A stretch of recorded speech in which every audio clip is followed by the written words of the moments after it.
السلام عليكم ورحمة الله.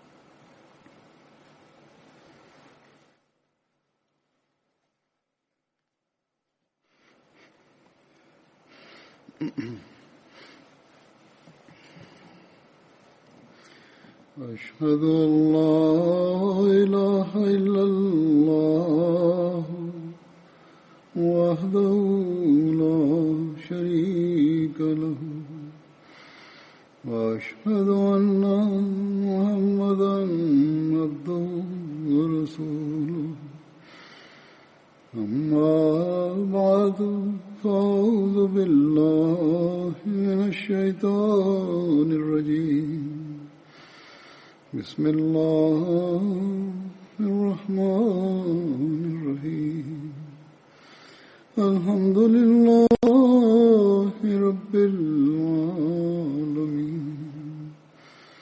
الرحمن الرحيم مالك يوم الدين إياك نعبد وإياك نستعين اهدنا الصراط المستقيم صراط الذين أنعمت عليهم غير المغضوب عليهم ولا الضالين.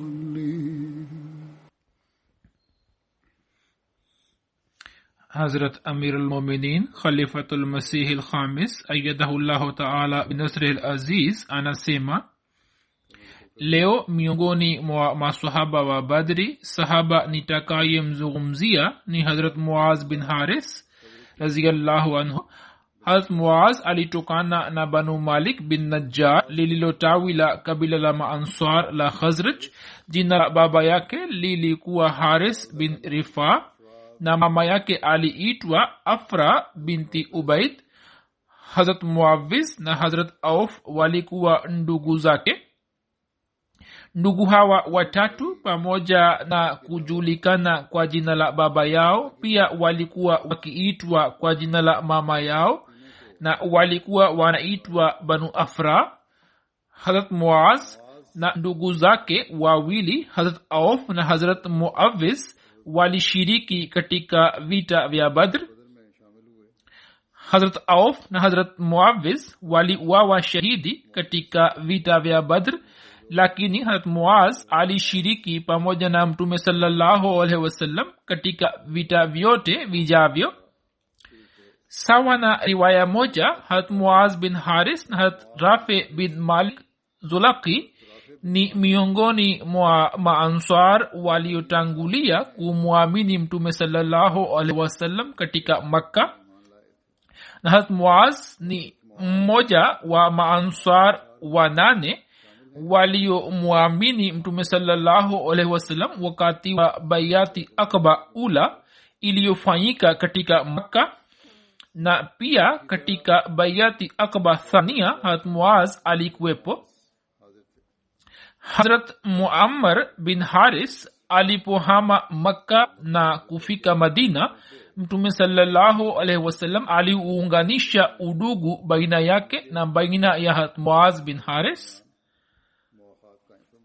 Maelezo ya mauaji ya Abu Jahal yamekwisha elezwa katika hutuba moja ya mwaka uliopita, lakini katika hutuba ya leo pia nitaeleza kwa kiasi fulani, kwani ni muhimu na yanahusika na Hazrat Muaz radhiyallahu anhu. Hizi ni riwaya za Bukhari ambazo nitazieleza. Siwezi kueleza muhtasari wake, hivyo nitasoma riwaya nzima ya Bukhari. Saleh bin Ibrahim anasimulia kutoka kwa babu yake Hazrat Abdurrahman bin Auf radhiyallahu anhu ya kwamba yeye aliniambia kuwa nilikuwa nimesimama katika vita vya Badri kwenye mstari mmoja ndipo nilipoangalia kulia na kushoto kwangu, nikawakuta vijana wawili wa Kiansari ambao walikuwa na umri mdogo. Mimi nilitamani ningekuwa na watu wazima na wenye nguvu zaidi kuliko vijana hawa wawili. Mara kijana mmoja akaniuliza, ewe baba mdogo, je, unamjua Abu Jahal? Nikasema naam, lakini una shida gani naye? Yule kijana akasema, nimesikia yeye anamtukana Mtume sallallahu alaihi wasallam. Mimi naapa kwa yule ambaye uhai wangu umo mkononi mwake, nikimwona sitatengana naye hadi akate roho kati yetu wawili aliyekadiriwa kufa mapema. Hata Abdurrahman bin Auf alisema, hapo nikashikwa na mshangao mkubwa. Kisha kijana mwingine akanikandamiza kidogo na mkono wake aliyekuwa amesimama upande wa pili, naye akaniuliza kama alivyoniuliza wa kwanza. Muda si muda nikamwona Abu Jahal akizunguka baina ya watu. Nikawaambia kwa kusema kuwa yule ndiye Abu Jahal. Waliposikia tu wakaondoka kwa kasi na panga zao na wakamshambulia na wakamua. Alafu wakamrejea Mtume sallallahu alaihi wasallam na wakampasha habari hiyo. Mtume mtukufu sallallahu alaihi wasallam akawauliza, ni nani kati yenu aliyemua Abu Jahal? Kila mmoja akasema, mimi nimemua. Mtume sallallahu alaihi wasallam akauliza, je, mmesafisha panga zenu? Wakajibu, hapana. Mtume sallallahu alaihi wasallam akaziona panga na akasema, nini nyote wawili mmemua Abu Jahal? Kisha akasema, mali yake ya mateka atapewa Muaz bin Amr bin Jamu, na hawa wote wawili waliitwa Muaz bin Afra na Muaz bin Amr bin Jamu. Riwaya hii ni ya Sahih Bukhari. Hazrat Anas radhiyallahu anhu anasimulia ya kwamba siku ya vita ya Badri, Mtume mtukufu sallallahu alaihi wasallam alisema, ni nani atakayeleta taarifa ya Abu Jahal? Hazrat Ibn Masud akaenda na akakuta kuwa Muaz na Muawaz, watoto wawili wa Afra, wamemshambulia kwa panga hadi akakaribia kufa. Hazrat Ibn Masud akamuuliza, je, wewe ni Abu Jahal? Hazrat Ibn Masud anasema, nilishika ndevu ya Abu Jahal. Abu Jahal akasema, je, yupo mtu mwingine mkubwa ambaye umewahi kumua? Au akasema, je, yupo mtu ambaye aliwawa na watu wake mwenyewe? Ahmad bin Yunus amesema hivi katika riwaya yake. Abdullah bin Masud akasema, wewe ndiwe Abu Jahal. Hadithi hii pia ni ya Bukhari. Hazrat Sayyid Zainal Abidin Waliullah Shah Sahib akieleza maelezo ya hadithi hii ya Sahih Bukhari anasema, katika baadhi ya riwaya imeandikwa ya kwamba watoto wa Afra, Muaz na Muawiz walimshambulia vibaya Abu Jahal hadi akakaribia kufa. Kisha Hazrat Abdullah bin Masud akamkata kichwa chake. Riwaya hiyo inapatikana katika Kitabul Maghazi cha Bukhari. Alama Ibn Hajar Asqalani ameashiria kwenye uwezekano huu ya kuwa baada ya Muaz bin Amr na Muaz bin Afra, huenda Muawiz bin Afra pia atakuwa amemshambulia Abu Jahal. Katika vita vya Badri, kina nani walioshiriki katika mauaji ya Abu Jahal? Kuhusiana nayo, katika sehemu moja imeandikwa hivi. Ibn Hisham amesimulia kutoka kwa Alama Ibn Ishaq ya kuwa Muaz bin Amr bin Jamu alikuwa amekata mguu wa Abu Jahal na kumangusha chini, na Ikrima bin Abu Jahal akampiga mkononi mwa Muaz kwa upanga wake na mkono wake ukakatika. Kisha Muawiz bin Afra akamshambulia Abu Jahal na yeye akaanguka chini, lakini bado alikuwa akipumua kidogo. Ndipo Abdullah bin Masud radhiyallahu anhu akamkata kichwa chake. yani mtume sallallahu alaihi wasallam alipokuwa amemwambia Hazrat Abdullah bin Masud ili amtafute Abu Jahal yuko wapi, wakati ule akakutana naye na akamkata kichwa chake. Kutokana na riwaya ya Sahih Muslim, watoto wawili wa Afra walimshambulia Abu Jahal hadi akafa. Pia katika Bukhari kwenye mlango wa mauaji ya Abu Jahal habari hiyo hiyo imetajwa. Sawa na rai ya Imam Qurtubi, habari hii haithibitiki kuwa watoto wa Afra ndio waliomua Abu Jahal, bali anasema ya kwamba kimsingi mtu huyu alikuwa Muaz bin Amr bin Jamu, lakini wasimuliaji wakaelewa kuwa ni Muaz bin Afra, na anasema kuwa Muaz bin Amr bin Jamu amechanganywa na Muaz bin Afra. Alama ibn al-Jawzi anasema kuwa Muaz bin Jamu si kizazi cha Afra, na Muaz bin Afra alikuwepo miongoni mwa wale waliomua Abu Jahl. Inawezekana kuwa atakuwepo kule ndugu au baba mdogo wa Muaz bin Afra, au katika riwaya mtoto mmoja wa Afra ametajwa, lakini msimuliaji ameeleza kama watoto wawili. Kwa vyovyote vile, Abu Umar anasema kuwa hadithi ya Anas bin Malik ni sahihi zaidi kuliko riwaya hii ambayo inasema kuwa Ibn Afra ndiye aliyemua Abu Jahal, yani kijana mmoja wa Afra alikuwepo. Ibn Tim anasema kuwa inawezekana ya kwamba Muaz bin Amr bin Jamu na Muaz bin Afra watakuwa ndugu upande wa mama yao, au watakuwa ndugu wa kunyonya. Alama Daudi amesema watoto wawili wa Afra walikuwa Sahal na Suhail, na inasemwa kuwa hawa walikuwa Muaz na Muawiz.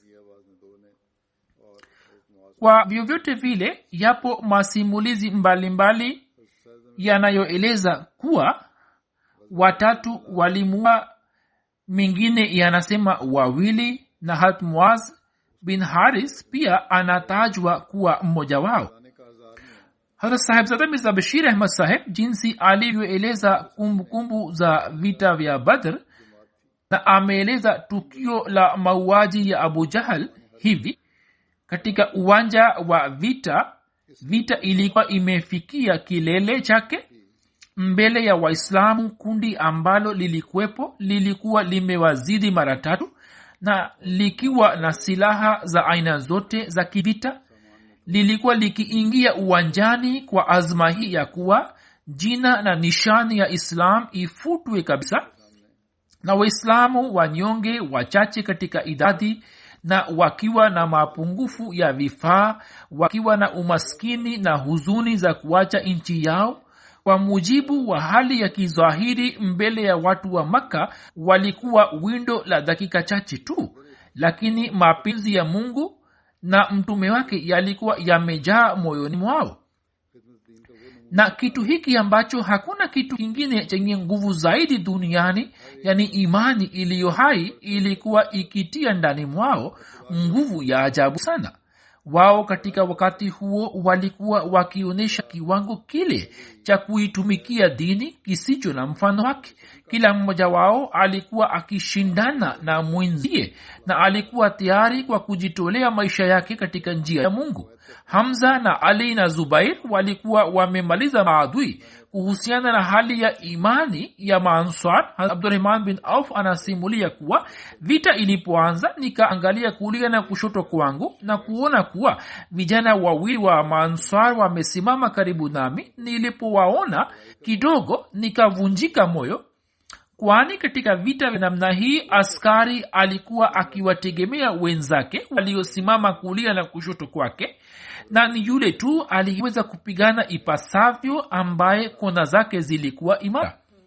Abdurrahman anasema mimi nilikuwa katika wazo hilo. Mara kijana mmoja akaniuliza kwa sauti ndogo, kana kwamba hakupenda mwenzie apate kujua habari hii, ya kwamba ewe baba mdogo, yule Abu Jahal yuko wapi ambaye alikuwa anamuuzi mtume sallallahu alaihi wasallam katika Makka? Nimeahidi mbele ya Mungu ya kuwa mimi nitamua au katika hatua ya kumua nitauawa. Abdurrahman anasema nilikuwa bado sijamjibu, ilhali kijana mwingine akaniuliza jambo hilo hilo. Mimi kwa kuona ujasiri wao na ushujaa wao nikashikwa na mshangao, kwani Abu Jahal alikuwa mkuu wa jeshi na wanajeshi wenye silaha walikuwa wamemzunguka. Mimi nikaashiria kwa mkono wangu na kusema, huyu ndiye Abu Jahal. Mara nilipoashiria tu, vijana hawa wakaondoka, na kama tai anavyoshambulia uwindo wake, muda si muda wakiwamaliza maadui na kumfikia Abu Jahal, na wakamshambulia kwa kasi ya kwamba hawakumpatia nafasi ya kujiokoa. Abu Jahal alikuwa amemalizika tayari. Ikrima bin Abu Jahal aliyekuwa pamoja na baba yake, yeye hakuweza kumwokoa baba yake, lakini akamshambulia Muaz kutoka nyuma yake na mkono wa Muaz ukakatika. Muaz akaenda nyuma ya Ikrima, lakini Ikrima akajiokoa na akamkimbia, na kwa kuwa mkono uliokatika ulikuwa unamsumbua Muaz katika mapigano, hivyo Muaz akauvuta na kuutenganisha na mwili wake na akaendelea kupigana vita.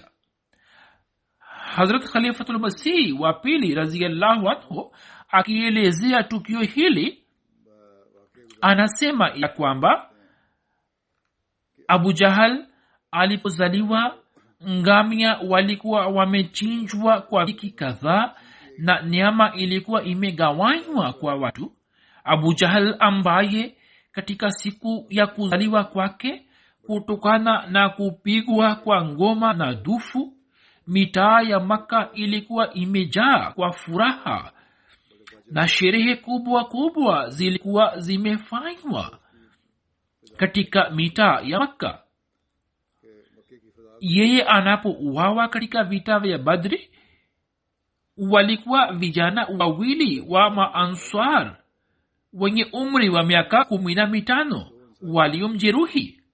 Hazrat Abdullah bin Masud anasema, baada ya vita watu walipokuwa wakirejea, nikaenda uwanjani ili niwaangalie wajeruhiwa, na kwa kuwa Hazrat Abdullah bin Masud alikuwa mkazi wa Makka, hivyo Abu Jahal alikuwa anamfahamu vizuri. Hata Abdullah bin Masud anasema, nilikuwa nazunguka uwanja wa vita, ndipo nikamwona Abu Jahal akijeruhiwa vibaya na alikuwa katika pumzi zake za mwisho. Nilipofika karibu yake, Abu Jahal akasema, sidhani kama nitasalimika, maumivu yamezidi, wewe pia ni mtu wa Makka, hivyo unimalize ili maumivu haya yaniishie. Lakini wewe unajua kuwa mimi ni mkuu wa Uarabuni na upo utamaduni wa Waarabu kwamba shingo za wakuu zinakatwa kwa kuzirefusha, na hiyo ni alama ya ukuu wa yule anayeuawa.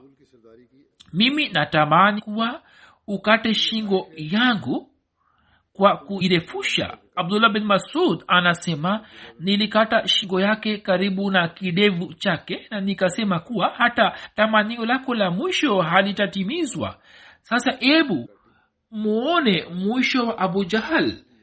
Kifo chake kilikuwa kifo cha kuzalilishwa, ambaye shingo yake ilikuwa inabaki juu katika maisha yake kwa ufahari na kibri. Wakati wa kifo chake shingo yake ikakatwa karibu na kidevu na tamanio lake la mwisho halikutimia.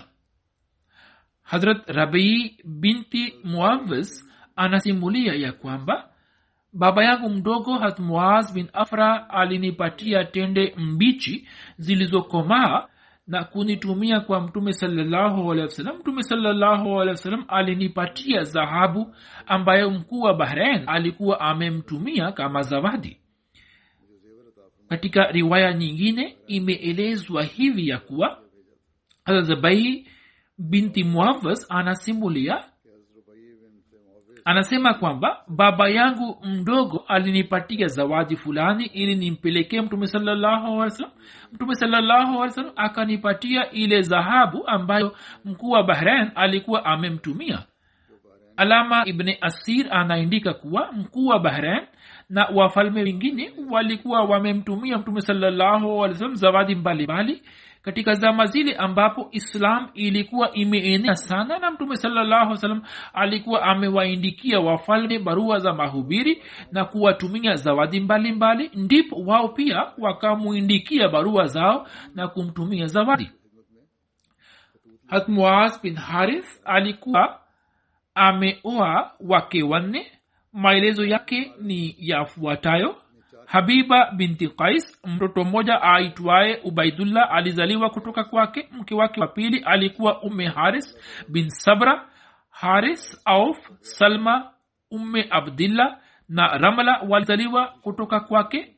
Umme Abdillah binti Numair alikuwa mke wa tatu, na Ibrahim na Aisha wakazaliwa kutoka kwake. Na Umme Thabit, Ramla binti Haris alikuwa mke wa nne ambaye alimzaa Sara.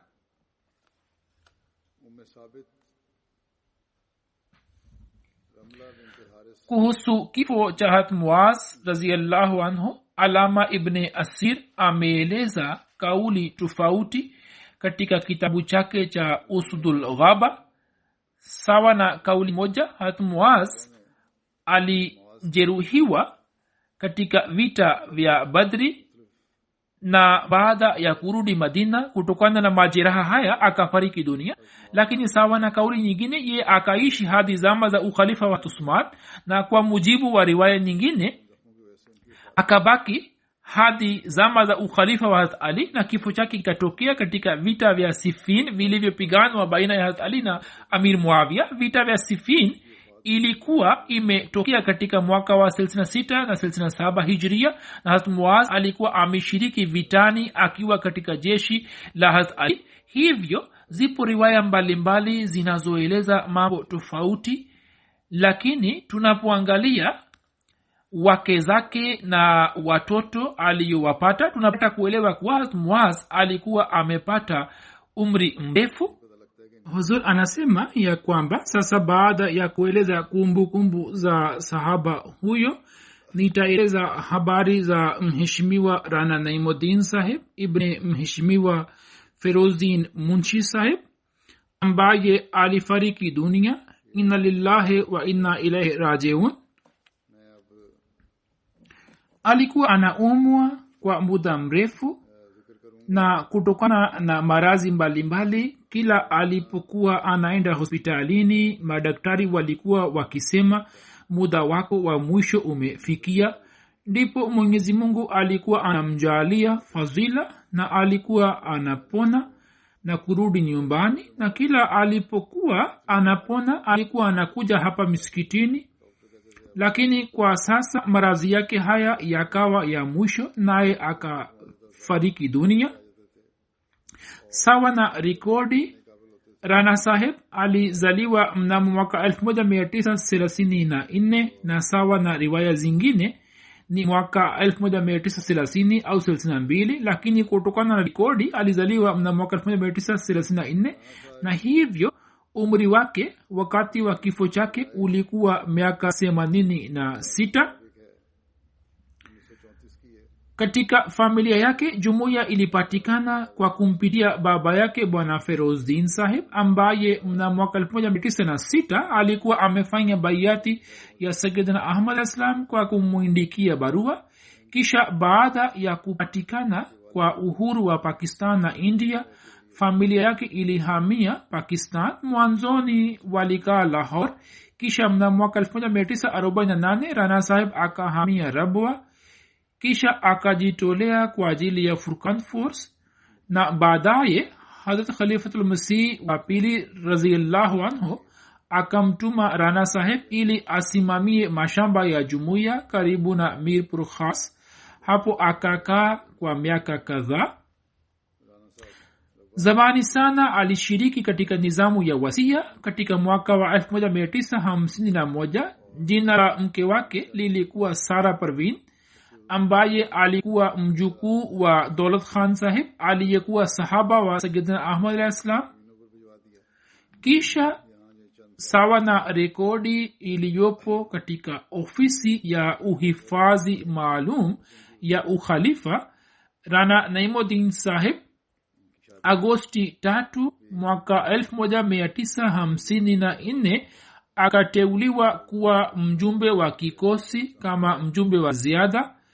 Kisha kuanzia Novemba 1955 hadi Mei 11 mwaka 1959 akaendelea kufanya kazi katika uhifadhi maalum wa ukhalifa kama mlinzi wa khalifa.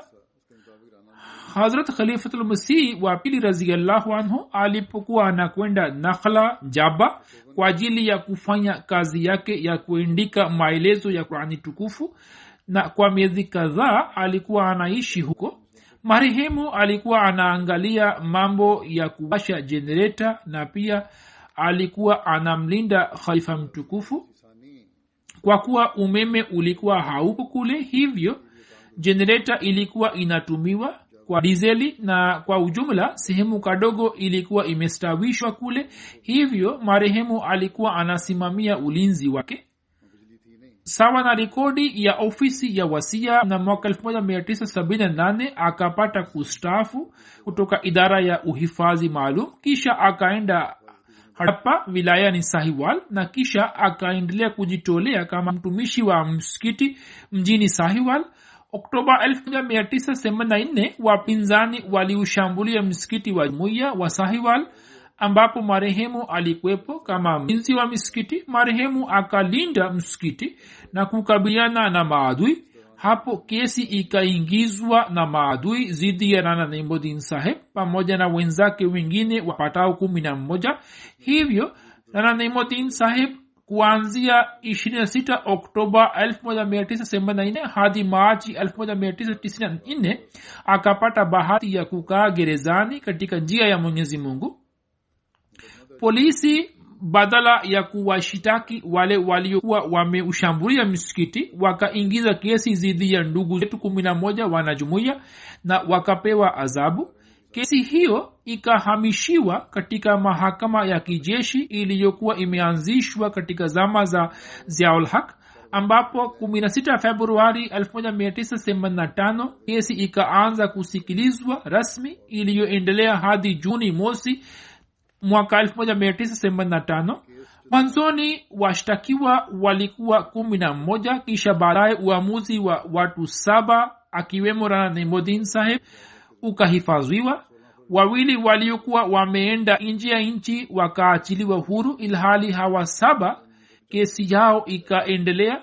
Kisha baadaye mahakama hiyo ya kijeshi ikawapa Ilyas Munir Sahib, mbashiri wa Jumuiya, na Rana Naimuddin Sahib adhabu ya kunyongwa hadi kufa, na washtakiwa wengine 5 wakapewa adhabu ya kufungwa jela kwa miaka 25.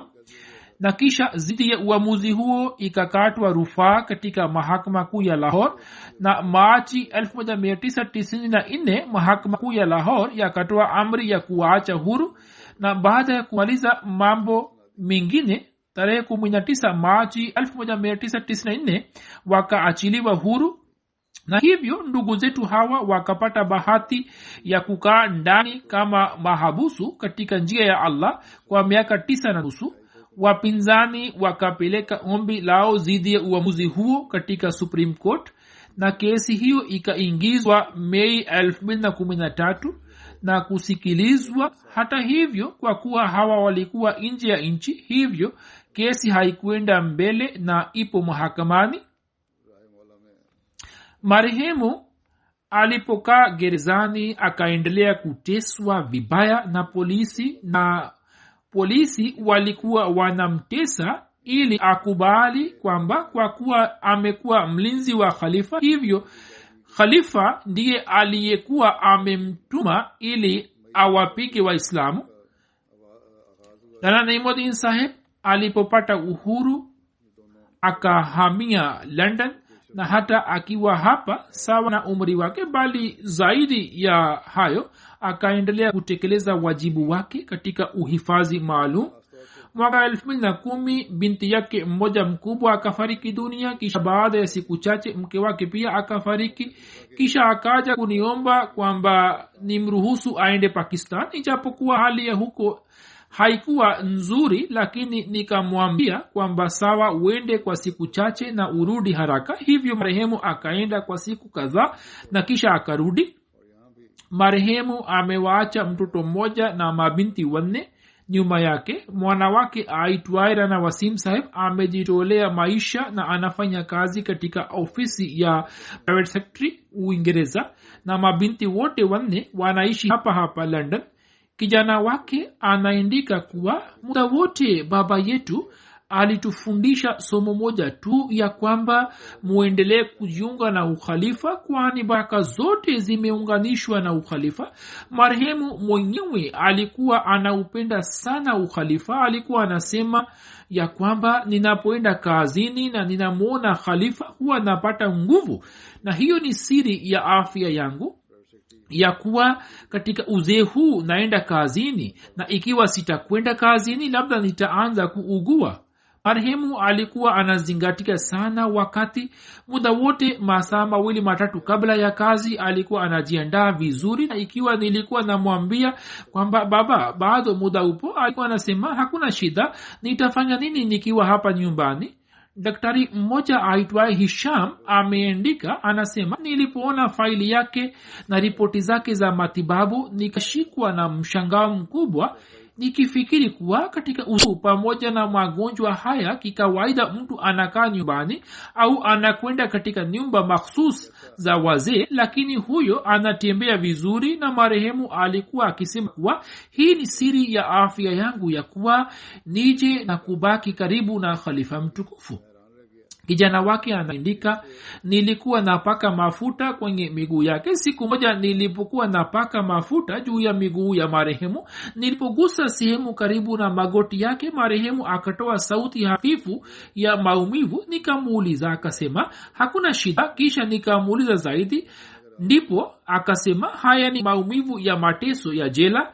Kwa siku zote akaonyesha subira na akavumilia. Huzuri anasema kwamba katika majela ya Pakistan wanapiga vikali, lakini marehemu akavumilia yote, na hata baada ya kufika hapa nje ya nchi kiwango chake cha subira kilibaki kama kilivyo. Alipokuwa akiugua alikuwa hasemi kwa mtu yeyote, bali muda wote alikuwa anasema kuwa alhamdulillah, si jambo. Marehemu alikuwa na kiwango gani cha kumtii khalifa? Kijana wake anasema, siku moja nilikuwa nimekaa kwake, baba akasema khalifa mtukufu wa pili radhiyallahu anhu alipoenda Jaba Nakhla kwa ajili ya kuandika maelezo ya Qur'ani tukufu, mimi pia nilikuwepo pamoja naye. Kulitokea jambo fulani na khalifa mtukufu wa pili radhiyallahu anhu akakasirika juu yangu na akaniambia kwamba niende misikitini na nifanye istighfar. Baba anasema mimi nilikwenda misikitini. Msikiti ule ulikuwa wa matofali mabichi na mdogo uliokuwa na ua, hivyo nikakaa uani na nikaanza kufanya istighfar. Hapo upepo mkali ukaja na mvua pia ikaanza kunyesha, lakini nikaendelea kubaki pale pale uani na nikaendelea kufanya istighfar. Muda mwingi ukapita. Hema moja lililokuwa limewekwa msikitini nalo likaruka. Hapo khalifa mtukufu wa pili akasema, Naim yuko wapi? Watu wakatoka na wakaja kunitafuta misikitini, wakaniambia kuwa umeitwa na huzur. Nilipoenda kwa huzur akasema, nilijua kuwa utakuwa misikitini, nenda, nimekusamehe. Kijana wake anaandika kuwa katika zama zile ambapo khalifa mtukufu wa pili radhiyallahu anhu alikaa Nakhla na kufanya kazi ya kuandika maelezo ya Qur'an tukufu, baba yetu akapata bahati ya kukaa kwa khalifa wa pili na kumtumikia, na baba yetu alikuwa anafurahia sana juu ya bahati yake hiyo. Marehemu alikuwa na tabia hii kuwa katika furaha zake alikuwa anawajumuisha wengine, lakini katika huzuni zake alikuwa anavumilia peke yake. Kijana wake anasema marehemu alikuwa baba mpole mno na rafiki wa kweli. Nilipojitolea maisha wakfu, siku moja aliniambia akisema kwamba huu ni wajibu mkubwa, hivyo muda wote kwa kufanya istighfar utekeleze wajibu wa wakfu. Hata kama ukiuziwa ukae kimya na usibishane na uache kwa Mwenyezi Mungu na ufanye subira. Mwenyezi Mungu yu pamoja na wale wanaosubiri, na alikuwa ananinasihi kama awe rafiki yangu. Kisha anasema baba yangu alikuwa anamtendea mke wangu kama awe baba yake mzazi. Pia siku moja aliniambia ya kwamba alipokuwa mjini Rabwa, marehemu baba alipata bahati ya kuwa mlinzi wa Hazrat Amma Jan radhiyallahu anha. Kisha marehemu alipojiunga na nizamu ya wasia, pia alikuwa anawashawishi ndugu zake ili wajiunge na nizamu hii. Alikuwa anatoa mchango kwa wakati bila kukosa, na kila mwezi tarehe mosi alikuwa anatoa mchango wake, na kisha alikuwa anafanya matumizi yake mengine. Kwa siku zote alikuwa anawasaidia maskini kwa ukimya sana. Mabinti zake wanasema kuwa baba yetu alikuwa na mahusiano ya ajabu na ukhalifa. Mapenzi ya ukhalifa yalikuwa yamejaa moyoni mwake, na kila tukimweleza kuhusu khalifa macho yake yalikuwa yanajaa machozi. Kuhusu kumheshimu afisa, yani mkuu wake, binti yake mmoja anaandika, siku moja sisi mabinti zake tulikwenda kumwona baba ofisini, na tulikuwa tukisubiri nje ili tuende ndani kumwona baba. Ghafla tukamwona baba akiwa amesimama wima kana kwamba amesimama kazini. Sisi tukashangaa kwamba imekwaje. Tulipoona tukajua kuwa naibu afisa wa uhifadhi maalum alikuwa amekuja ofisini kwa ajili ya kazi fulani, na baba yetu alikuwa amesimama kwa ajili ya heshima yake, na baba yetu akaendelea kusimama hadi afisa huyo akabaki ofisini, na alipotoka nje ndipo baba akakaa chini. Anasema jambo hili la dakika chache likatufundisha mengi. Marehemu katika maisha yake yote akaendelea kutunasihi akisema ya kwamba ikiwa mnataka kujinufaisha na ukhalifa, basi jiunganisheni na ukhalifa kama vile chuma kinavyoungana na sumaku. Kisha anasema baba yetu alitupatia zawadi ya Idi siku chache kabla ya kifo chake. Tukasema mwezi wa Ramadhan bado haujaanza. Akasema sina habari za kesho, hivyo nataka nisichelewe katika kutekeleza wajibu wangu. Yani siku chache kabla ya kifo chake akawapatia watoto wake zawadi ya Idi. Mke wa kijana wake anaeleza kuwa marehemu alikuwa ananijali sana muda wote, alikuwa ananinasihi kama awe baba yangu mzazi. Baba yangu alipofariki dunia huko Pakistan, marehemu akamwambia kijana wake kwamba nenda wewe na mkeo Pakistan na ushiriki katika jeneza yake. Kisha anasema kuwa wakati wote nilipoamka usiku nikamwona marehemu akiwa anaswali sala.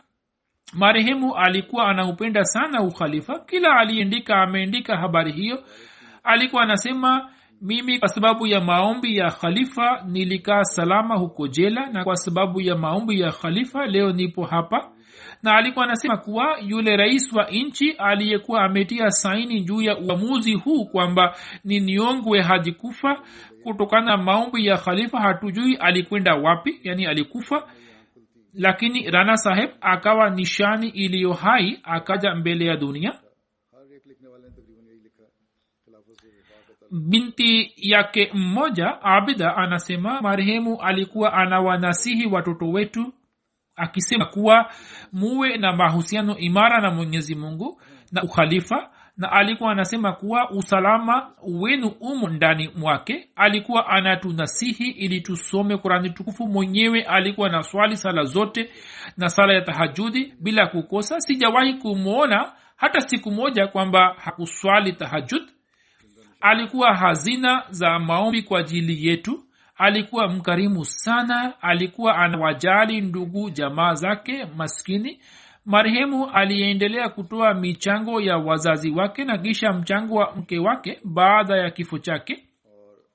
Anasema muda wote alikuwa anaimba shairi hii isemayo kuwa ewe Mwenyezi Mungu, katika hali za furaha na kwenye majaribio ya aina yoyote tuko razi katika ridhaa yako.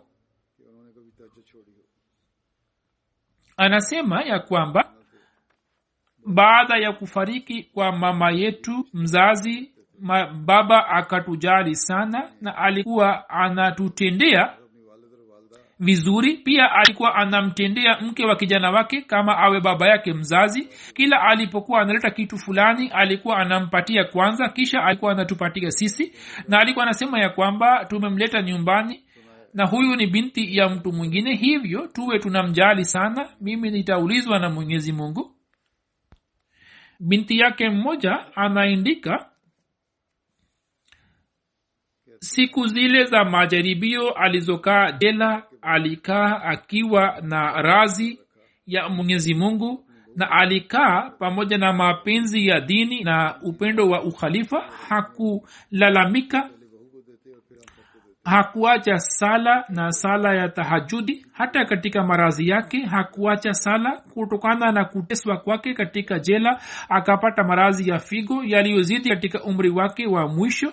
Pia akapata marazi mengine ya pumzi, lakini hata hivyo hatujawahi kumwona akiwa analalamika, na muda wote alikuwa anasema alhamdulillah.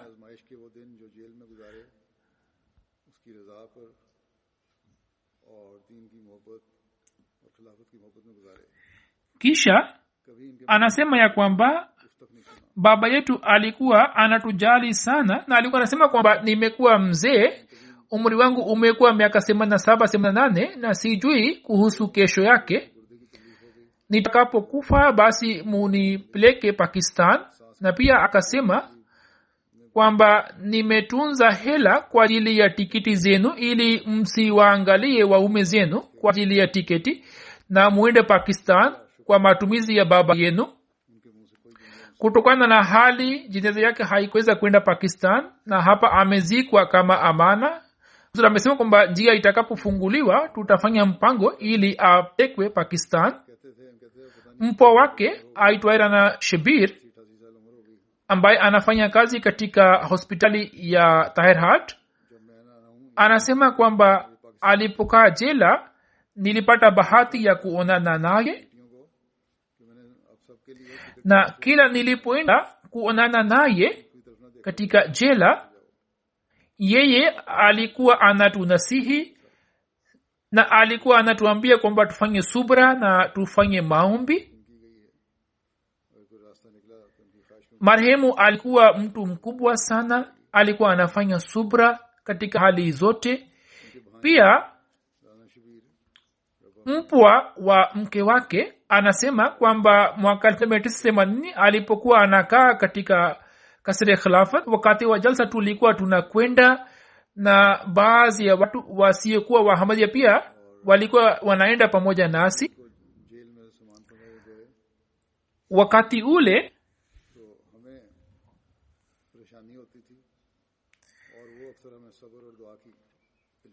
mama huyo ni mpwa wa mke wa marehemu.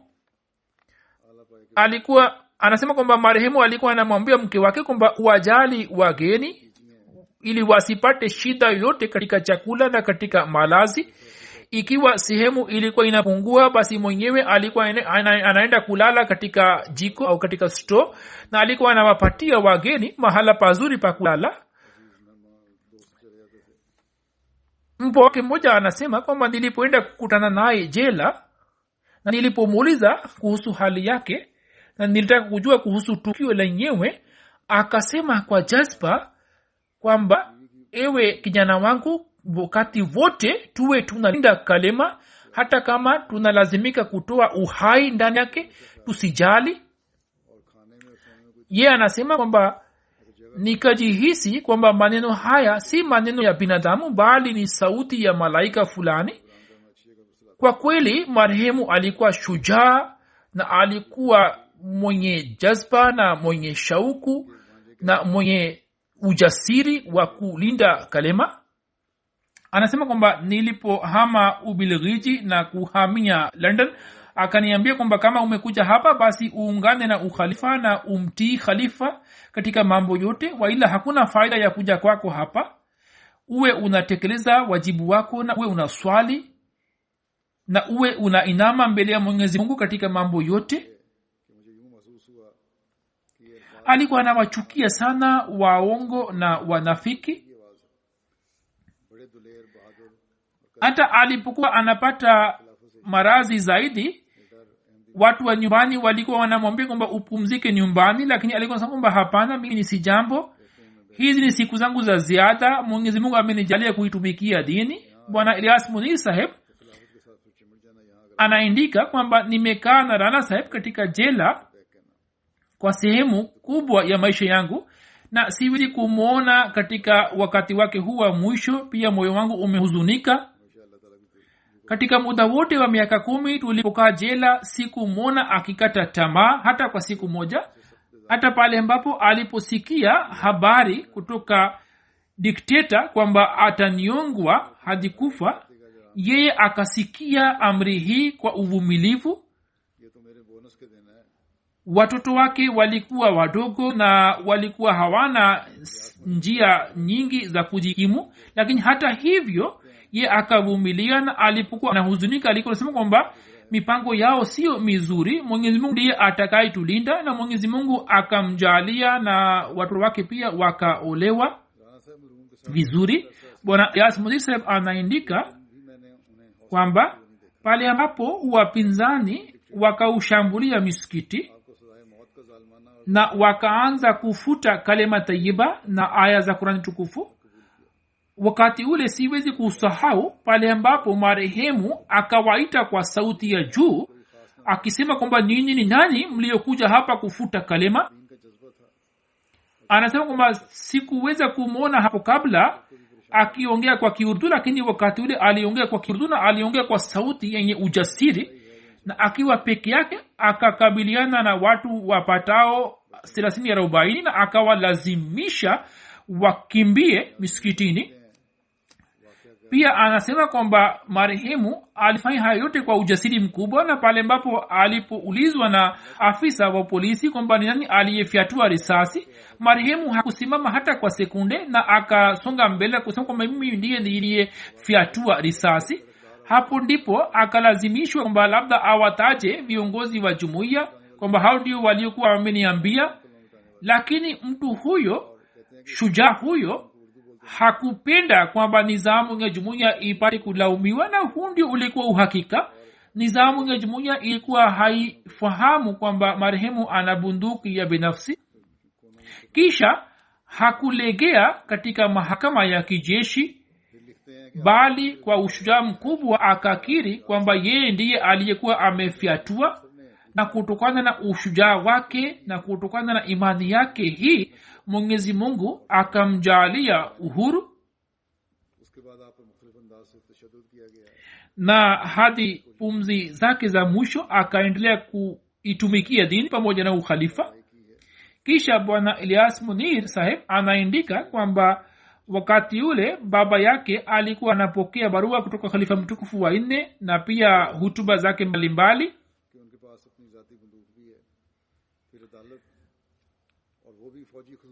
Wakati ule MT ilikuwa haipo, hivyo hutuba za khalifa mtukufu wa 4 zilikuwa zinapelekwa kwa maandishi, na baba yangu alikuwa anatuletea hapo. Rana Saheb alikuwa ananikalisha pamoja naye na alikuwa anasema kwamba nimsikilizishe hutuba. Na pale ambapo tulipokaa katika jela, wakati wote tulipokuwa tunatolewa nje kwa muda kidogo tu katika mapumziko, alikuwa ananiambia kwamba nikae pamoja nawe na nimsomee hutuba ya khalifa mtukufu katika wakati ule, na alikuwa anasikiliza kwa makini sana. Kisha anasema ya kwamba alikuwa anafanya maandalizi maalum ili tuweze kuswali kwa pamoja, na pia alikuwa anawaita Waahmadia wengine waliokuwepo katika jela. Pia mwezi wa Ramadhani tulifunga saumu katika joto kali la Mei, Juni na Julai, na Rana Saheb pamoja na mateso yote makubwa ya jela akaendelea kufunga saumu. bwana Ilyas Munir anasema ya kwamba marehemu akaonyesha ushujaa mkubwa na akaonyesha uvumilivu wa aina zote.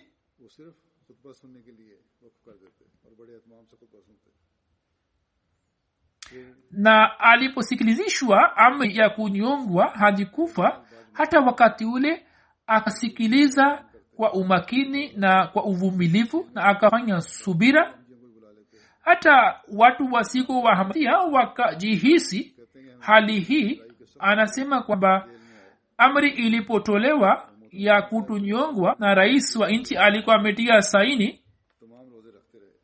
mtu mmoja wa jela akaja na akasema kwamba hawa wa Ahmadiyya ni watu wa ajabu, wamepatiwa tarehe ya kunyongwa na wameufikia mwisho wao, lakini hebu angalia uso wao haukubadilika wala hawakuhuzunika. Na akaendelea kuongea mengi. Rana Sahib akasema kwamba nilifahamu kwamba huyu sijui kwamba mimi ni nani. Hivyo mtu huyu alipomaliza mambo yake, Rana Sahib akasema kwamba je, umeona huzuni juu ya uso wangu? Akasema hapana. Rana Sahib akasema kwamba mimi pia ni Ahmadiyya na mimi pia ni miongoni mwa Ahmadiyya.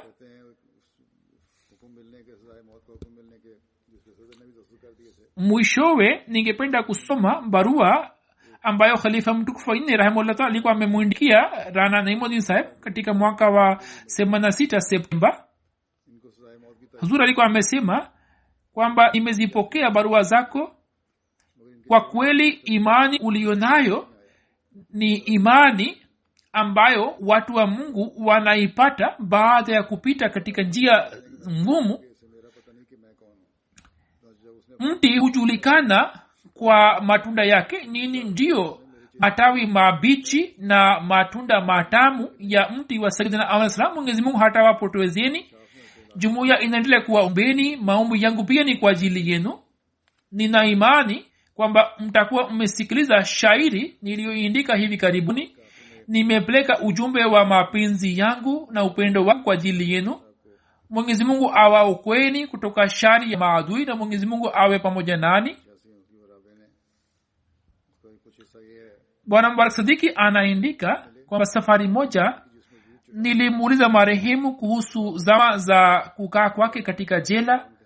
Hapo akatabasamu na kusema kwamba maisha ya sisi wa Ahmadiyya ni kwa ajili ya Mwenyezi Mungu na kwa ajili ya mtume wake na kwa ajili ya kumtii khalifa mtukufu. Hivyo sikuona shida kama shida. Nilikaa razi katika hali zote. Kwa yakini marehemu katika pumzi zake za mwisho akabaki akiwa razi juu ya ridhaa ya Mwenyezi Mungu. Kila nilipomula kuhusu hali yake alikuwa anasema alhamdulillah. Alikuwa anatoka hospitalini, alikuwa anakuja misikitini, alikuwa anasema kwamba mimi si jambo, na pia alikuwa aniombea vile vile.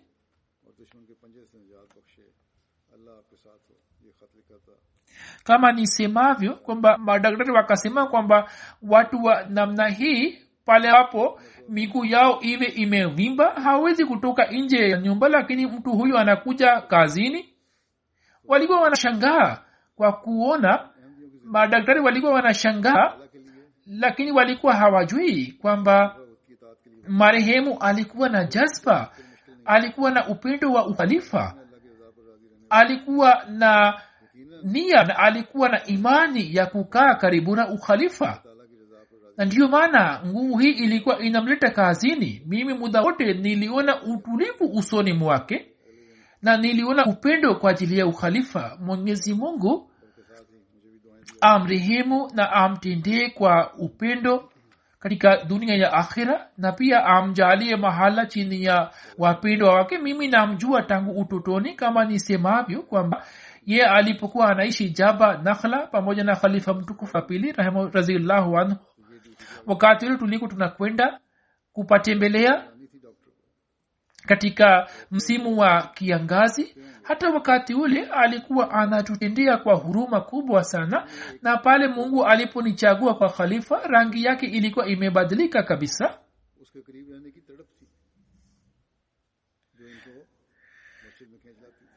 Kama mlivyosikiliza mambo mbalimbali yalikuwa yanaonekana katika maisha yake. Mwenyezi Mungu awajalie watoto wake nao pia waweze kuzidi katika imani na waweze kushika njia za baba yao. Kutokana na hali sikuweza kusalisha sala yake ya jeneza, kulikuwa na vikwazo wa serikali pia. Jambo hilo limenisikitisha. Mungu akijalia kwa siku zijazo nitasalisha sala yake ya jeneza ya ghaibu. Mwishowe ningependa kusema kuhusiana na janga la corona. Wapo wanajumuiya ambao wameshambuliwa na ugonjwa huu. Mfanye maombi kwa Mwenyezi Mungu awajalie uponyo kamili, na pia Mwenyezi Mungu atujalie tuweze kushika njia zake za ridha. Mwenyezi Mungu atujalie ili tuweze kufanya ibada na tuweze kutimiza haki za viumbe wake, na Mwenyezi Mungu atuondolee janga hilo kwa haraka iwezekanavyo. Aijalie dunia iweze kupata busara na akili ili watu wa dunia waweze kumtambua Mwenyezi Mungu na waweze kufanya ibada ya Mwenyezi Mungu na waweze kutambua tauhidi. Mwenyezi Mungu awarehemu wote. Amin. इंशाअल्लाह ताला किसी वक्त इनका जनाजा गायब भी पढ़ा दूंगा। आखिर पर मैं दोबारा आजकल के मर्ज के हवाले से ये भी कहना चाहता हूँ कि अपने अहमदी मरीज हैं बाज, उनके लिए भी दुआ करें। अल्लाह ताला सबको शिफाए कामिला अता फरमाए और हमें भी अपनी रज़ा की राहों पर चलने की तौफीक अता फरमाए। सही रंग में हमें इबादत का हुकूकुल इबाद का हक अदा करने की तौफीक अता फरमाए और जल्द ये बला हमसे दूर फरमाए। दुनिया को भी समझ और अकल दे, वो भी ये खुदा को पहचानने वाले बने, खुदा ताला की इबादत करने वाले बने, तौहीद को जानने वाले बने। अल्लाह ताला सब पर रहम फरमाए।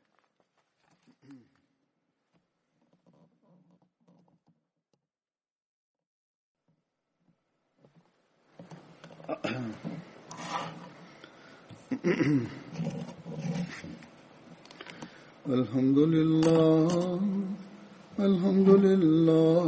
नहमदुहु व नस्तईनुहु अल्हम्दुलिल्लाह नहमदुहु व नस्तईनुहु व नस्तगफिरुहु व नुमिनु बिही व नतवक्कलु अलैहि व नऊज़ु बिल्लाहि मिन शुरूरि अनफुसिना व मिन सय्यिआति अमालिना मन यहदिहिल्लाहु फला मुदिल्ल लहु व मन युद्लिल्हु फला हादिय लहु व नशहदु अन ला इलाहा इल्लल्लाह व नशहदु अन्ना मुहम्मदन अब्दुहु व रसूलुहु।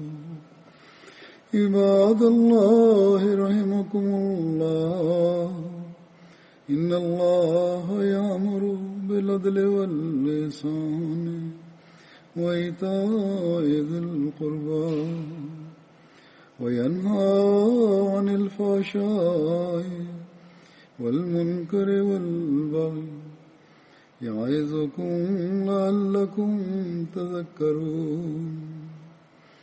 उज़्कुरुल्लाह यज़्कुरुकुम वदूहु यस्तजिब लकुम वलज़िक्रुल्लाहि अकबर।